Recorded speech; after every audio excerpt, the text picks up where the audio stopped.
what I'm going to try to do is talk a little bit about the current threat landscape, which is how internet security people phrase that, and what the policy implications of that look like, what you should be thinking about doing about it.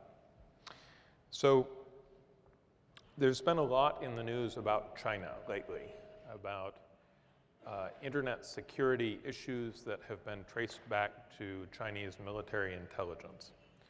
And as most people have pointed out, although many of these things are newly discovered or newly publicized, they are not new threats. They are ongoing operations that in many cases have been going on for as much as 5 or 10 years. And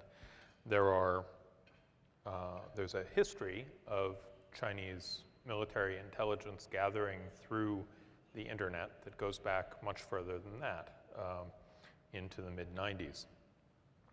There is indeed published Chinese military theory about cyber intelligence and cyber warfare going back to the mid-1980s.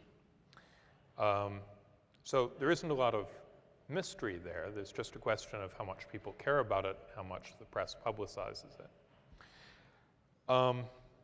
One of the really important distinctions to make when you're trying to evaluate the weight of these things that you see in the press is the distinction between warfare and espionage.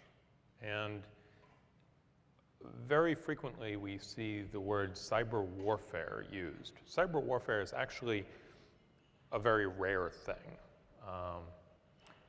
There have been a few incidents of it, most notably in Georgia in 2008. There was a cyber warfare component to the Russian military actions in Georgia, which were mostly centered around tanks, right? But there was a cyber warfare portion that was basically following the Chinese military theory playbook on how to use cyber offense to complement a kinetic offense.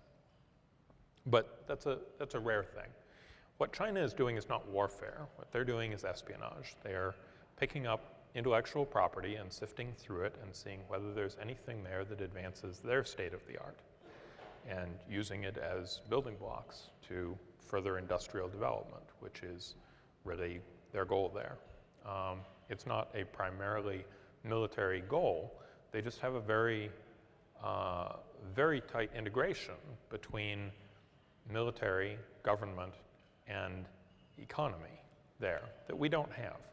So it doesn't strike them as odd or politically problematic for the military to be employed in intelligence gathering in the private sector overseas in order to turn intelligence information over to the private sector in China, because there isn't as much of a private sector in China. That's not exactly how they think about it. It's also worthy of note that this is not actually so far off of how things have been done in the West. It's not how we think about it. It's not how we talk about it.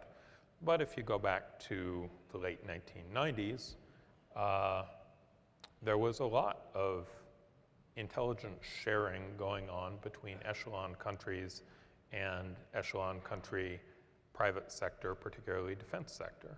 And France, for one, got pretty upset about that, since they were not part of echelon and they were finding themselves and their defense sector being victimized by that. So I guess the upshot of what I'm saying here is none of this is new. We have policy frameworks for thinking about it. We just need to make sure that we're not using the wrong frameworks, that we're not using military frameworks when we need to be using security and intelligence and espionage and diplomatic frameworks to think about these problems.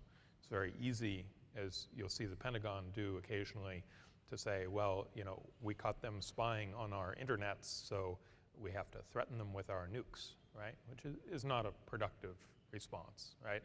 And obviously is not an effective deterrent, right? Because the DoD in the US has been saying this publicly since Bush took office, and during that time we've only had an increase in Chinese online espionage.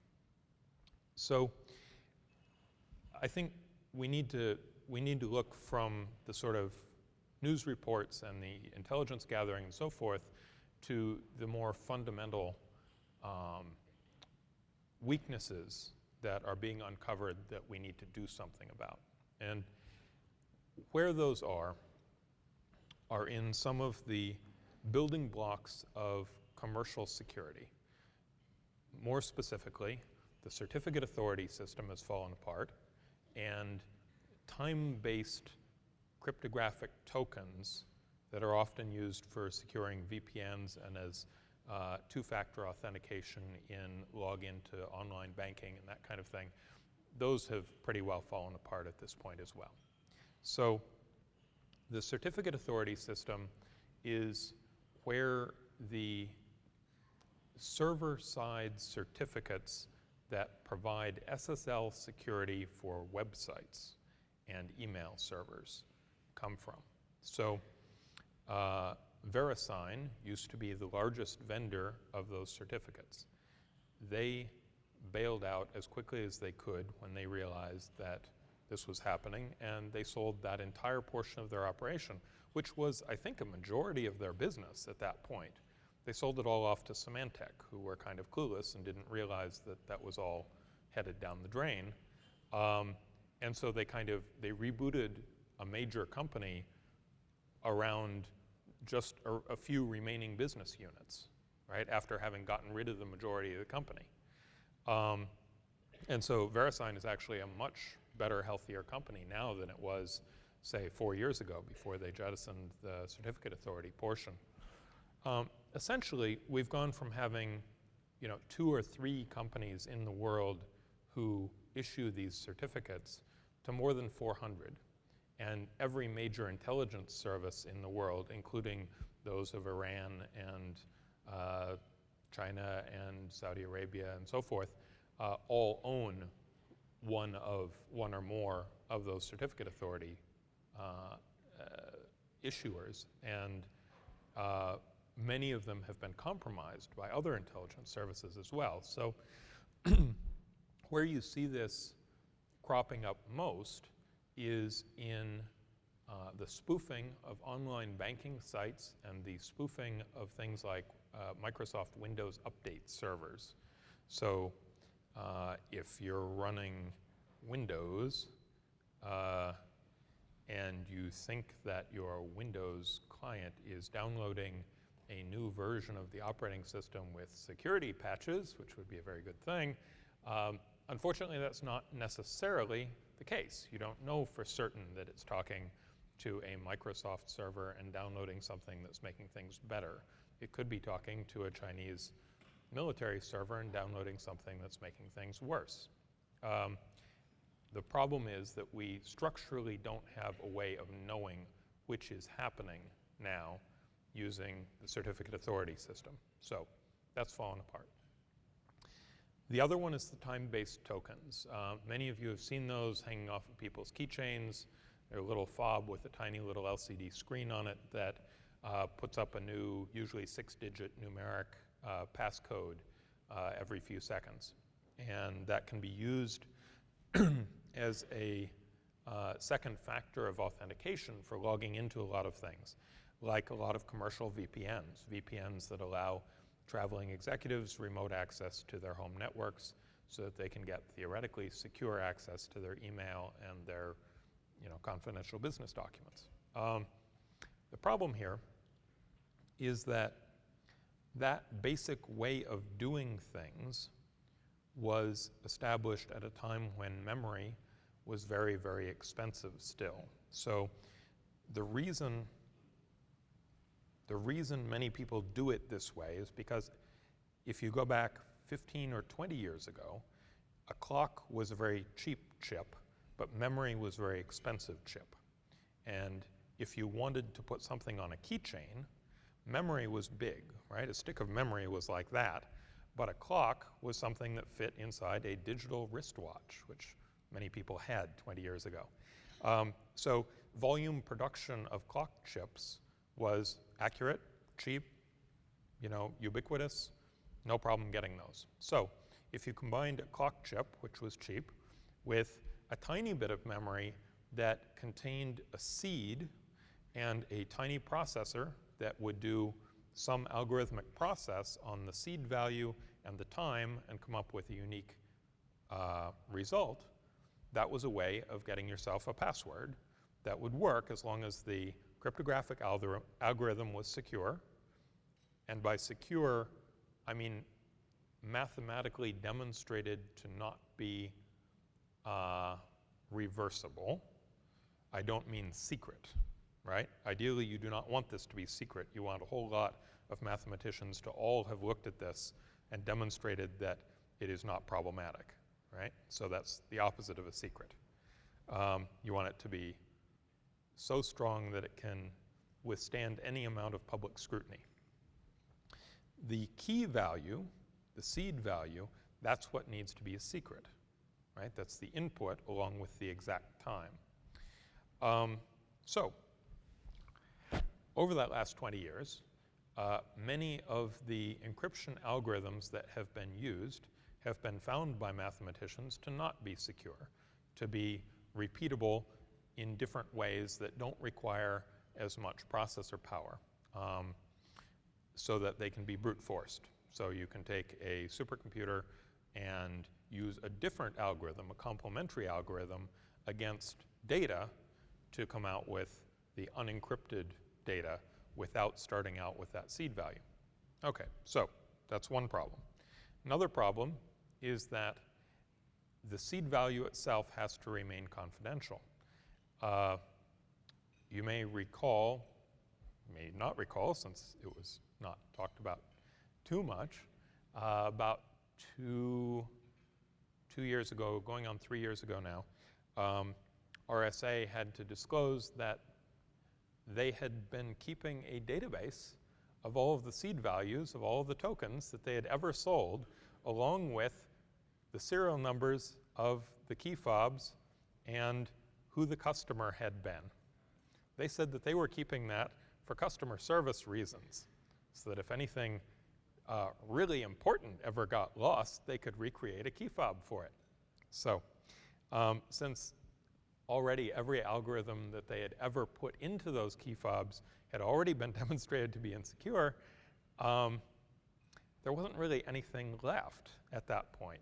So the Chinese, the reason they were forced to disclose this is because the Chinese had taken it, and several major international organizations, starting with the World Bank, were broken into in the 10 hours that followed that break-in, right? So what this means is that there was no accident happening there, right? The attack against RSA was a stepping stone in an already planned attack against these several large international financial organizations, right? So specifically what that was for was figuring out what interest rates on loans to developing countries were going to be in the future. That was what was being gone after there primarily. I'm sure they hoovered up, a ton of other data, but those were the things in common in each of the places that got broken into over the next 10 hours. So those same tokens are used by private industry for VPN access. That's really pretty much the only thing that's used to secure most corporate VPNs. And just in the last week, it has been observed that China is now treating all VPN traffic going through the Great Firewall of China in a much different way. It's taking different paths and so forth than other traffic. It was not previously believed that they could en masse distinguish VPN traffic from other kinds of traffic sufficiently to be able to policy route it in some other way, and this has been demonstrated to unfortunately not be the case. So a lot of people were depending upon VPNs for their security while they were traveling in China. No longer going to work, because we know that, number one, they have the algorithms and know which ones are not secure. Number two, they have the seed value databases from at least the single largest manufacturer, if not more. Number three, we know that they have the supercomputer power to crack a lot of this traffic in real time. And now, number four, we know that they can segregate that traffic out and run it past those supercomputers to do all that. So the way the internet is laid out, what's really interesting is that traffic always follows the cheapest path, not necessarily the shortest path. So the policy implication there is that you want to make sure that the cheapest path between, say, Vancouver and Toronto is not the path that follows, say, China Telecom's circuits. Anyway, moving on more generally to the policy implications and not so much focusing on China, but more what you can do proactively. I think we're at an interesting point. In the past, military defense and economic development have always been kind of at loggerheads with as competing goals, right? If you're going to spend money on something, do you invest it in things that make money, or do you put it into battleships that will cost money forever? There is no military investment that you can make that has a economic return. There are a lot of people who talk about, oh, well, you know, if we do R&D, if we develop new military technologies, there will be civilian spin-offs and so forth. And undoubtedly that's true, but it's never as efficient a path as simply stimulating the civilian development directly. So in that sense, that's a mitigating factor, but it's a minor one. So in the past, we've always had this conflict between national defense goals and economic development goals. But with the internet, that's no longer true. So if you're looking at cyber defense, the ability to defend a country against DDoSes, against major infrastructural attacks, investing in the internet is suddenly a defense investment that has a positive return in the economy as well. Okay? So one of the interesting things to look at is the fact that China and India are both building out hugely in terms of international internet bandwidth. They're doing exactly the same things out there. For China, that's entirely a result of their military and intelligence policy. For India, it's entirely a result of their economic development policy. India is not trying to become a military superpower that will threaten others in the region, right? China is already a huge industrial giant, right? And this helps them, they know that, but it's not their primary goal there. So having that alignment is of huge value for any country that recognizes that and is able to act on it from a policy perspective. The tricky thing for us, that's not true for China, is that we have very separate public sector and private sector. So for someone in the defense establishment to say, well, we just need to invest in more internet, how do you do that? In China, that's easy. They just throw more money at Huawei and China Telecom. But, you know, our defense sectors are not also operating or investing in internet service providers. So there's a policy challenge there to figure out how Industry Canada, for instance, could take up budget expenditures that in a different era would have been Defense Ministry expenditures. So the sort of keystones to that, so the new security framework of the internet are internet exchange points, where the internet bandwidth is coming from, the domain name system that allows you to resolve and find things, and one of the really important things that I understand was touched on earlier this morning, but probably not explained in any detail, but I'll try and go into a little bit more, is DNSSEC and DANE. So DNSSEC is the cryptographic signing using publicly scrutinized algorithms and a publicly scrutinized process of the domain names. So CIRA, just recently, just in the last few weeks, has publicly signed the .ca domain.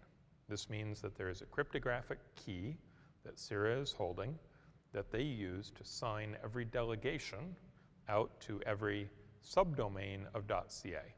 So if you're a business or a bank or whatever in Canada and you have a .ca domain, you can now sign that cryptographically so that you control what other people will believe about your domain. And CIRA will sign that delegation to you saying that you are who you say you are. And the root is signed saying that CIRA is the authority for the .ca domain. So now there's a chain of trust down from the root to CIRA to you. And that is the only chain that will be believed. There are not going to be 400 other organizations all issuing conflicting signatures over your domain. All you have to trust is CIRA and the root. So there's something called a DNSSEC Practices Statement, a DPS, which is the public document of how the keys are handled and how the key generation and signing processes are handled. And that's the policy document that explains the security around the DNSSEC practice. You can see how just having that signature over your domain, being able to say that this information that I am publishing about my web servers and mail servers and so forth, just having that signature is in itself a really important security feature. But beyond that, it's a building block, because since we don't have these time-based tokens to depend on anymore, and we don't have the SSL certificate authorities to depend on anymore, we need a framework to replace that. And we need a framework that was not built as naively as those two were, not as long ago as those two were, without the benefit of as many attacks against the infrastructure as we've had since then. And so DNSSEC is that. DNSSEC has been developed in public protocol fora in the Internet Engineering Task Force, the IETF, over now a 15-year period. It's sort of completely hammered out. Everybody's had a go at it. Nobody has found anything remaining wrong with it. And it's globally deployed now. So that means that it's a really good basal building block. We can use that cryptographic security now to secure other things, not just the domain name system. So the first thing that was built on top of that was something called DANE, D-A-N-E. DANE is the use of DNSSEC to protect web traffic. So it's replacing the SSL certificate that made your web browser say HTTPS instead of HTTP. So that's one big building block. And then there are additional efforts underway and starting to pan out to use DNSSEC to secure email, right, to prevent spam, give you a way of curtailing spam, to protect voice traffic, voice over IP, so that you can have point-to-point voice conversations over the internet that are encrypted using keys that only you have, not keys that the vendor of the equipment has, not keys that the service provider has, not keys that are escrowed with the government of whatever country you happen to be traveling in, right? And things like chat, right? Instant messaging. These, for a lot of business people, may not seem like that big a deal, but are becoming more and more a staple of how young people communicate, and those are the business people of tomorrow, right? So we need to make sure that protocols that we're developing today secure sort of the whole stack of communications protocols, not just the ones that a few business people think are most important right now, because if we only focus on those, we're going to be too late with the other things that are needed tomorrow. I'm going to try and kind of wrap up here with a little bit of discussion of what I think policy people need to understand about the topology of the internet and the policy implications of that. There are a lot of people who are very used to thinking of the internet in abstract terms as a cloud. There are a million PowerPoint slides out there that show the internet as a little fluffy cloud with, you know, one line into it from whatever it is that matters in the context of the presentation.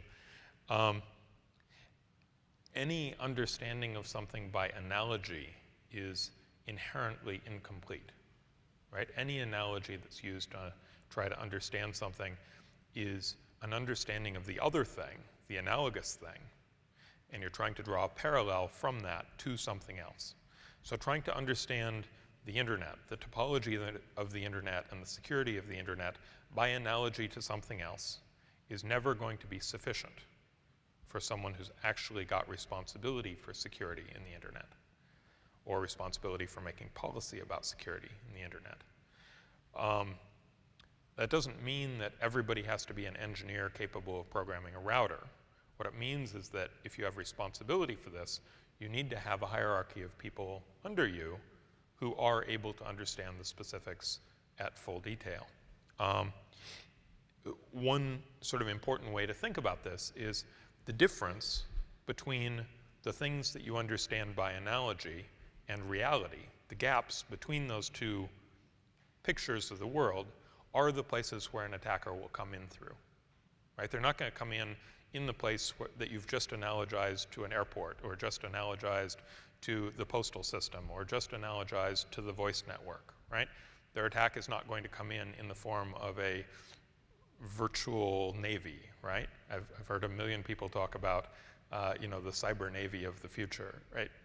These kinds of analogies are not actually useful, not if you have operational responsibility for things. So there are real boundaries in the internet. It is not an undifferentiated cloud. There are different people who have responsibility and control over different things, different specific pieces of equipment, circuits, pieces of fiber optic cable, even, for instance, regulatory control over the airwaves, the radio frequency spectrum in different areas, right? All of these things, each one is under somebody's control. And so if you think of Canada as having borders, the Canadian internet also has borders. There is a boundary to the things that are controlled by Canadian interests online. Furthermore, so that boundary is real. The question is whether you know what the boundary is. In any instance where you don't actually know where the boundary is, you can safely say that that is not your boundary. Your boundary is closer to you than that, right? If you don't know, it means that somebody else probably has a better idea than you do, and that means it's probably under their control, ultimately not yours. Or when push comes to shove, that's where it'll be. So again, that's one of those things where if you don't understand it completely, that's where the enemy is. The difference between your understanding, the limits of your understanding, and reality.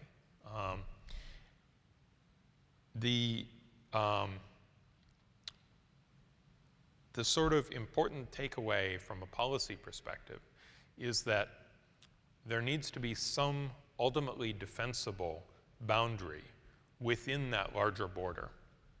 And I'll use a very old word to characterize that. The word is redoubt, right? A redoubt, the little cave up in the mountains somewhere that, you know, when the enemy pushes you as far back as you are ever willing to be pushed, that's your retreat. That's the place that you cannot be pushed further than. So if you think about the internet as having some place that is completely under your control, some place where the routers, the switches, the servers are never going to be taken over by an adversary, right? They are, you have enough trained personnel to completely take care of them, and if someone else manages to get in, you can wipe them and rebuild them without anything further getting compromised. that's the boundary of your readout. Why this is important from a policy perspective is because in any struggle like that, if you're pressed that far back, you need to have a way of working your way back out, pushing your borders back out to where you're used to them being. And that means that every tool that you need to be able to do that must exist within the redoubt, right? Every tool that you need to push your cyber boundary back out to where you want it to be must have an instance inside your last final protected area. That means you need an internet exchange point there to be able to generate internet bandwidth. You need root name servers. You need a .ca name server.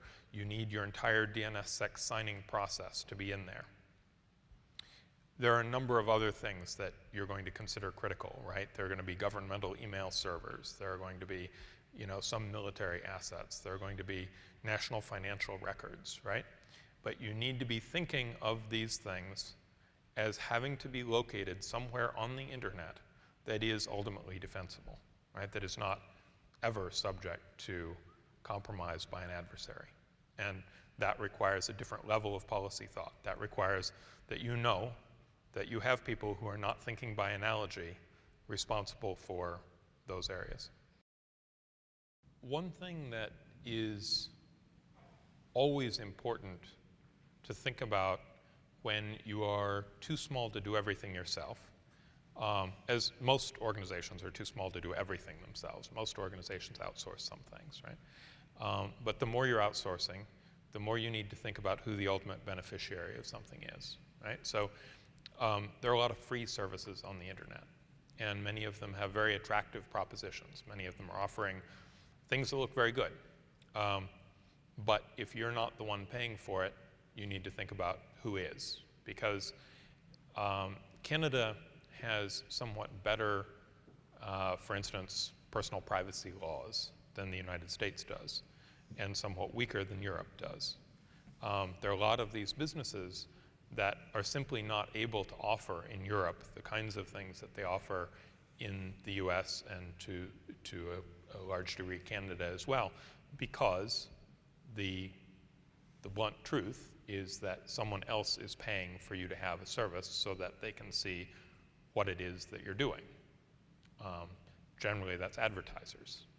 But if an advertiser can buy that information, so can an intelligence service, and that happens all the time. So think about the things that you need and go shopping for unsubsidized services or unsubsidized products, things where you can buy a little appliance and the appliance will sit in your office and do what you need, and you're not dependent upon somebody out there in the internet in a cloud doing it for you, particularly not doing it for you for free in a place that's unknown to you, under a jurisdiction that's unknown to you, where no auditor would ever be able to look.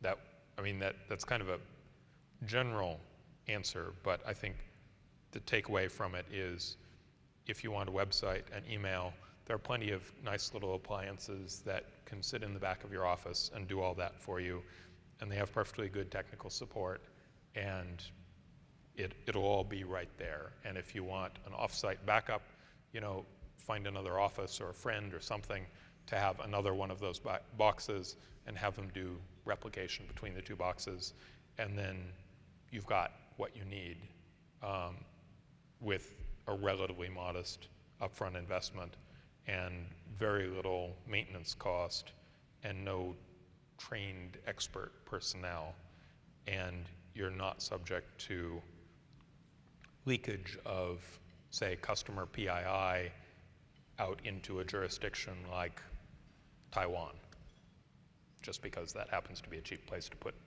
somebody else's servers. Okay.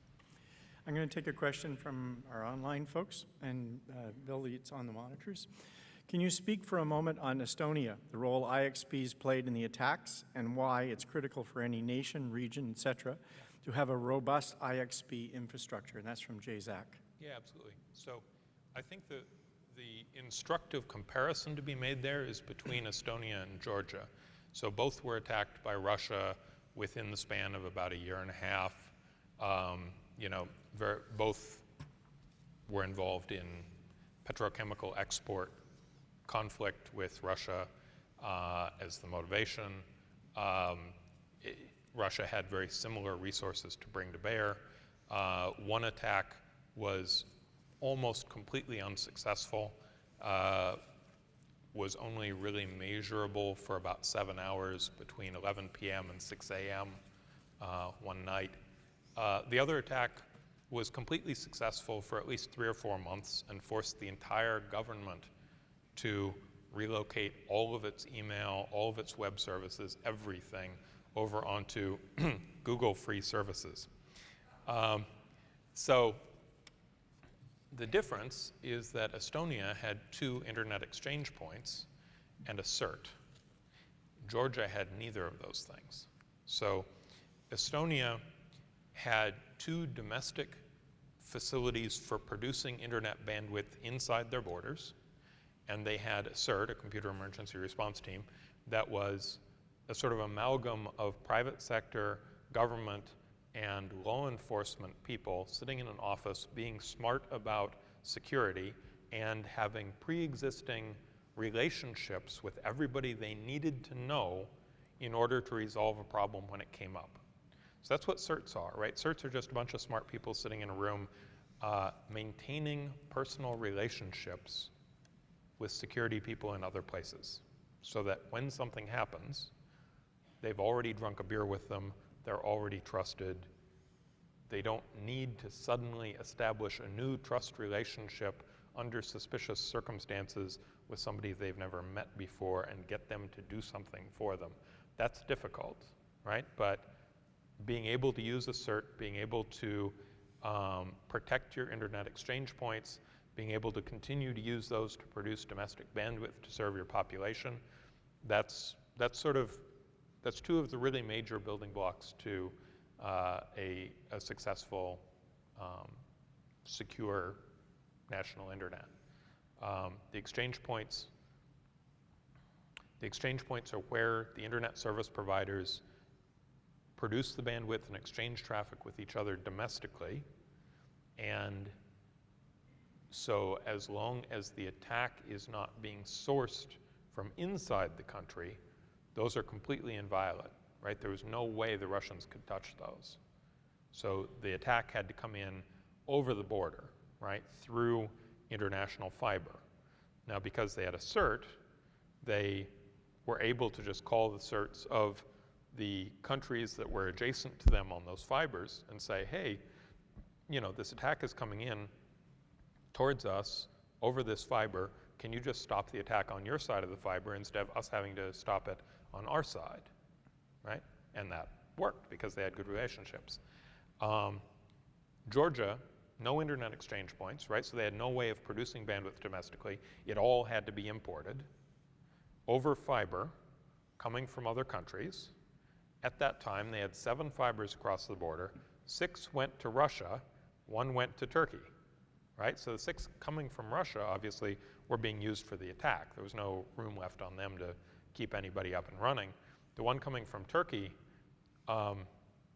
Turkish Telecom is not normally known for being a high security operation or being terribly responsive to security requests, but you know, they did a stand-up job that time. They were the only thing that kept Georgia online at all, was that one circuit, and Turkish Telecom did a good job of filtering it, but that simply just, it wasn't enough to keep the whole country online, right? Being cut back to 1/7 of their normal capacity for the whole country, and having that be under attack was not enough to keep them up. And someone's waiting here. Microphone, please. And if Julie Lapine could come up, please. I need.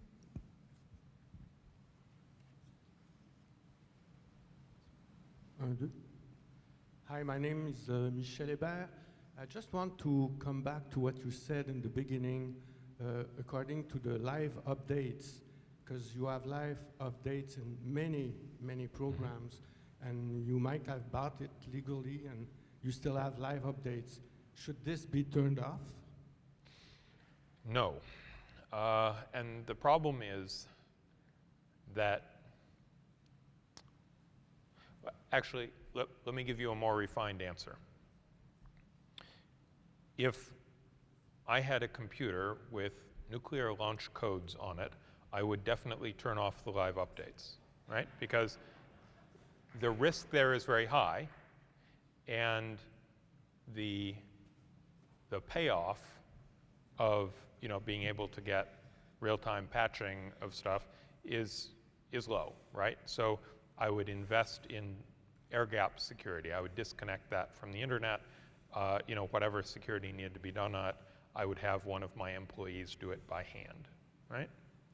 For everybody else, though, the odds are much better if you have a up-to-date set of security patches on your machine than if you don't, right? So one of the other big changes in the last, let's say, 5 years is that the amount of internet bandwidth out there has gotten very large and continues to double in size every 10.5 months. The speed of processors and the cost of memory continue to get better as well, doubling about every 18 months. The number of internet addresses out there, of the IPv4 addresses, however, is a constant. We've essentially exhausted them, and that number isn't getting any bigger. What that means is that if you're attempting to catalog the vulnerabilities on the internet, time and money are on your side. You have a better and better chance of being able to find all of the vulnerabilities out there in a shorter and shorter time as the years go by. And that means that there are people who are port scanning now at very fine resolution. They're not just checking to see whether there is a machine that answers on some IP address. They're checking not just the low-numbered ports, they're checking all the ports. By doing that, they can identify what software is running on the machine without yet having compromised it, so they can fingerprint it. By correlating that with a few other pieces of information, they can build databases of machines with similar vulnerabilities. And these are often databases of millions and millions of machines that have some specific known vulnerability associated with some patch level of some version of Windows, right? Or some version of Linux, right? There are a lot of embedded processors in appliances of various sorts, like set-top boxes that are connected to the internet. They were shipped in 2005 with a then reasonably current version of Linux on them. And we've had 8 years of security problems found with that since then, but that has never been updated and never will be, right? So that's sort of the opposite of the nuclear launch codes problem. That's a machine that nobody cares about. So nobody is ever going to do anything to fix it. So the difference here is between a targeted attack and this sort of just trawling for victims. The trawling for victims, you want to be at the latest patch levels of everything, because if you are, you're not going to be in the database of 1 million Comcast subscribers with a certain version of a set-top box with 35 known vulnerabilities from 2005, right? So you want to stay at the latest patch levels. That is not going to protect you from a really targeted attack that's aimed at you as an individual organization. That's probably going to come in as spear phishing or something like that. That's not even necessarily directly against the machine. It's much more likely to be engineered against a person who will then compromise their own machine. You're just full of good news. Well, There's a question over here.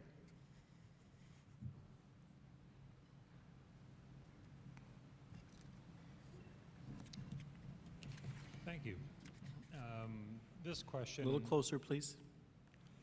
Okay. This question my name is Jessica Vicious. This question has to do with making sure you've always got the latest patches, the latest updates of everything. There's a growing number of firewall providers, antivirus software producers, et cetera, that say the absolute best way to get the latest of everything is to subscribe to capabilities that constantly communicate with the cloud and download everything from the cloud. Given that a lot of cloud providers are not in this country, I'm curious as to your thoughts on how good a posture that would be to adopt for security. Yeah. So in a way, these last three questions have been very closely related. It's sort of this question of how much can I trust some random business out there that is kind of abstract and in the cloud, and can I trust them to patch my machine? Can I trust them to host my domain and my email? What are they going to do with that trust?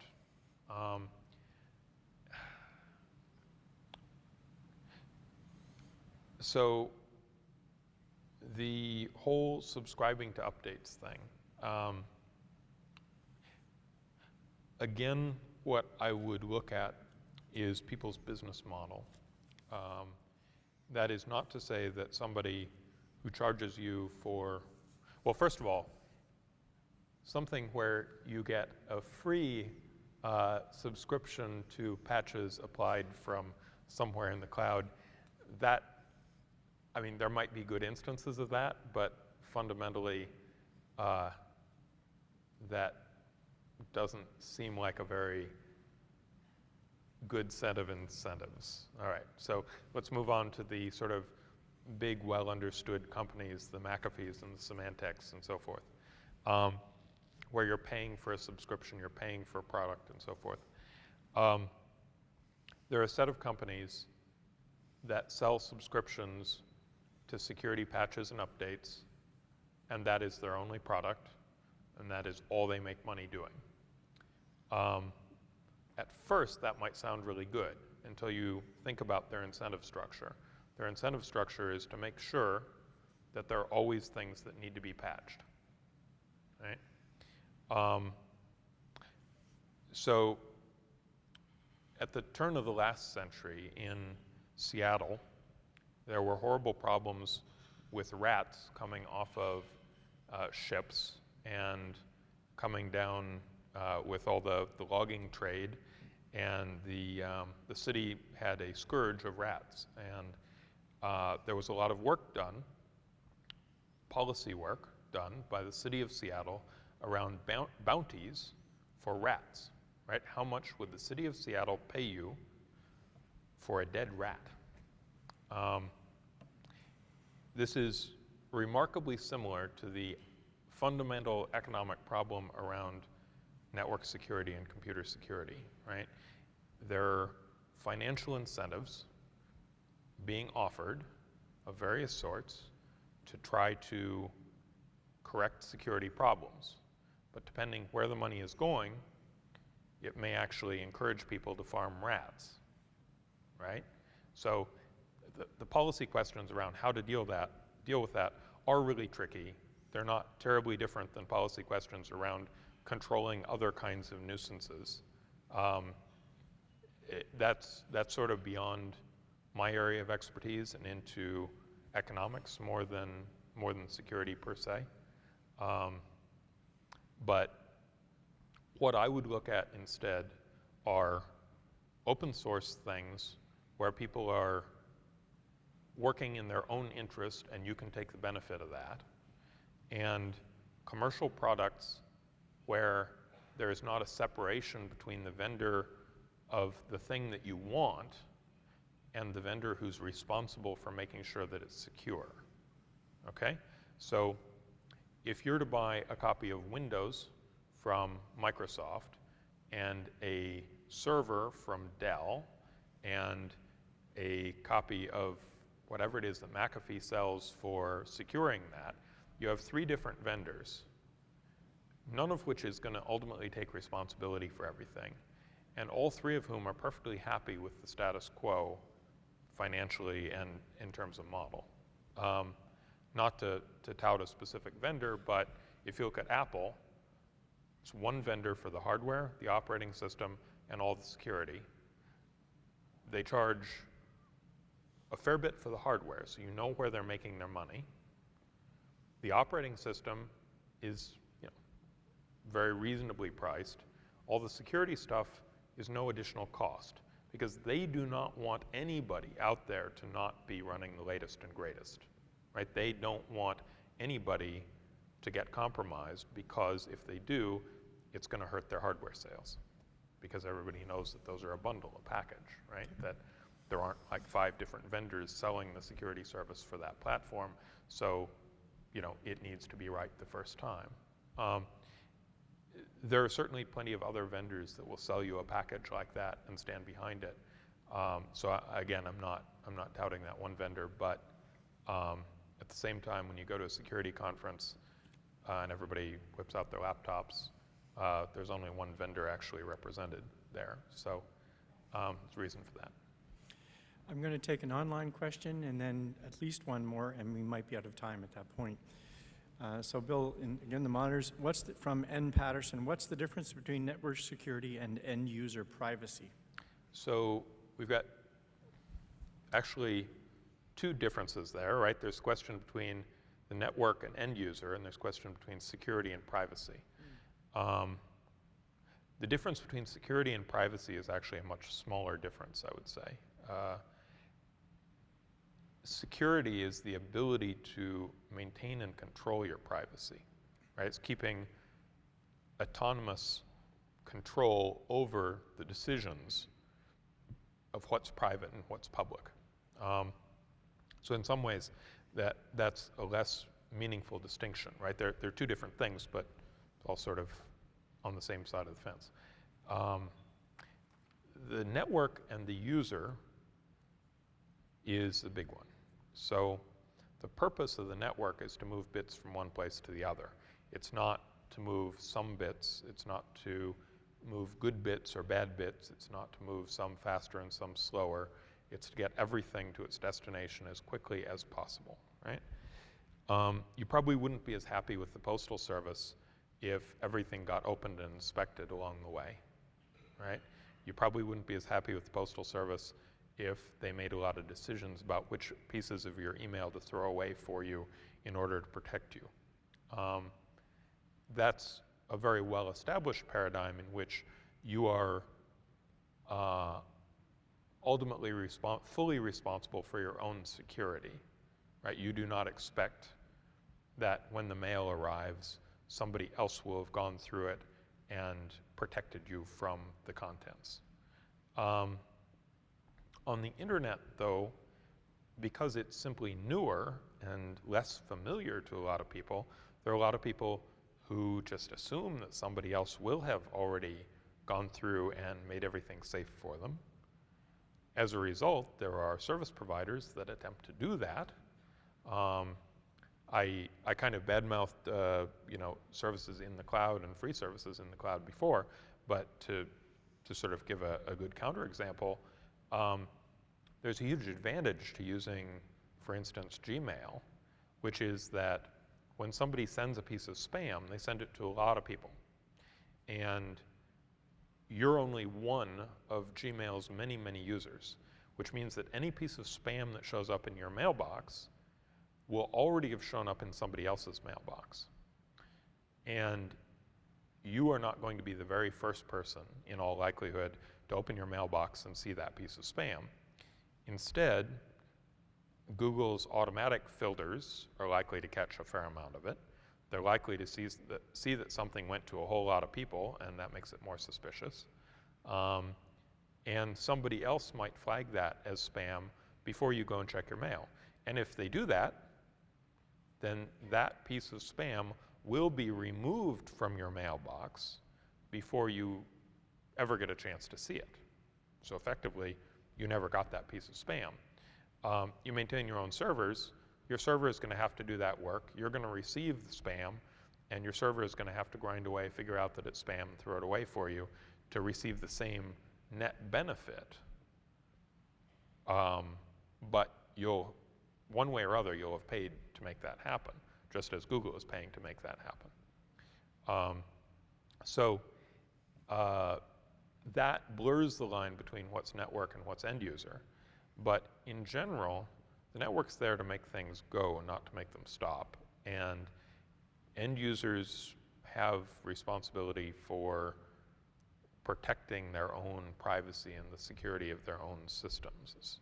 The network's never going to protect you from malicious traffic at that level. Inside the security community, the single biggest distinction that we make is between attacks against the infrastructure and attacks against users, right? So an attack against the infrastructure, like what happened in Georgia or Estonia, that's a big thing that we all, sit up and take notice of and take immediate action against, because we're operating the infrastructure. An attack against the infrastructure is an attack against us. Any piece of critical infrastructure that will affect everybody, we're going to defend very, very carefully. Attacks against individual users, it's very difficult for us to distinguish between what's legitimate and what's illegitimate use, right? Just as the postal system, if they start opening everybody's mail, they'd have a really hard time deciding, in most cases, whether something was legit or only looked legit, because they don't have enough contextual information to make a good decision. Just as if we, operators of the network, started looking inside everybody's packets, trying to figure out what could be thrown away, we wouldn't have enough context to be able to make a good decision there. Okay, thanks. So, sir, last question. I'm sorry, we're just out of time now. But if you could make your questions brief, please. Yeah, Bill, hi. In relation to the thing you said about Estonia and Georgia and CERT teams, question, given that the attacks were coming from Russia, what would be the advantage of social trust? Were there social trust relationships between the CERT team in Estonia and anyone on the Russian side? You seem to imply that because there had been pre-existing trust relationships somewhere, they could determine that there was attack coming from source X. So, but given the fact that one assumes all the Russians were in line to attack Estonia, what would be the value of those CERT teams, except for inside the country? So the trust relationships across the two sides of a conflict break down very quickly. So what was useful there was not the Estonian CERT's relationships with RUSERT. They were the relationships with Finland and Sweden and Denmark primarily, which were their counterparts on the ends of international cables. The Russian attack, primarily it was very good law enforcement and a little bit of intelligence in Estonia that determined how it was that the attack came to be. Not to sort of get too far into it again, basically it was conflict over a gas pipeline, just as the conflict in Georgia was over Georgia having made a deal with the U.S. rather than a deal with Russia. Georgia reneged on a Russian gas pipeline deal in order to make a deal with the U.S. company instead, and that was what precipitated that attack. In Estonia, it was Poland had been trying to take too large a cut of Russian gas exports to Germany, and Russia wanted to find a different way around. They wanted to put a pipeline into the North Sea. That would have stirred up a lot of radioactive junk that they had dumped in the, sorry, not the North Sea, the Baltic. Radioactive junk that they had dumped in the Baltic over a long time, and Estonia had environmental concerns as well as other things with digging up the seabed just, a mile or so off their coast. So figuring all that out and figuring out that it was Russia that was doing the attack was not terribly difficult. And that was law enforcement and intelligence that were doing that. The CERT was really there to protect the bandwidth and protect the people in the country against the attack, not so much to do forensics.